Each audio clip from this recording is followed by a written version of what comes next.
So let's take a walk down memory lane. Do y'all remember back in the early 90s, there was a lady from Union, South Carolina named Susan Smith? Well, if you remember, Susan Smith took to the news and told the world that she had been carjacked and that some random black man had stolen her car along with her two children. Michael, age 3, and Alex was 14 months old.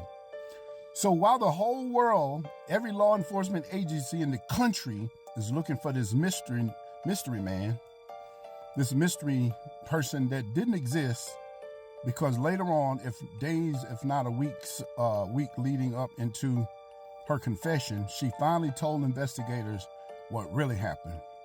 It wasn't some random black man, right? She pulled a Carolyn Bryant on this one, but it wasn't no random black man that had carjacked her and took her children.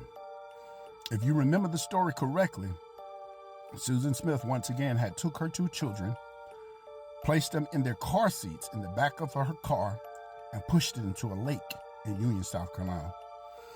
Well, she's going up for parole this year, or she is eligible for parole this year after 30 years in prison. I remember this like it was yesterday. I think I was 21 years old when this happened.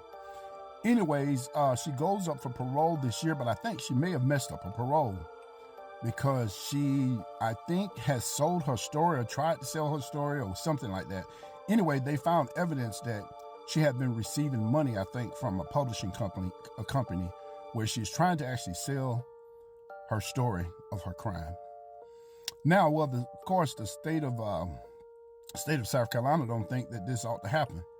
And I don't know. I just want to know what y'all think about that. Should criminals or people that's convicted of a crime, let's say that, should they be able to capitalize on the story of their crimes while incarcerated?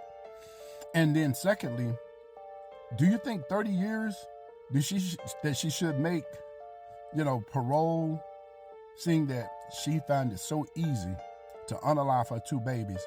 And how could you put your children that you birthed and brought into this world in the backseat of a car and knowingly push them to a lake and hear them screaming, and yet you walked away as if you didn't?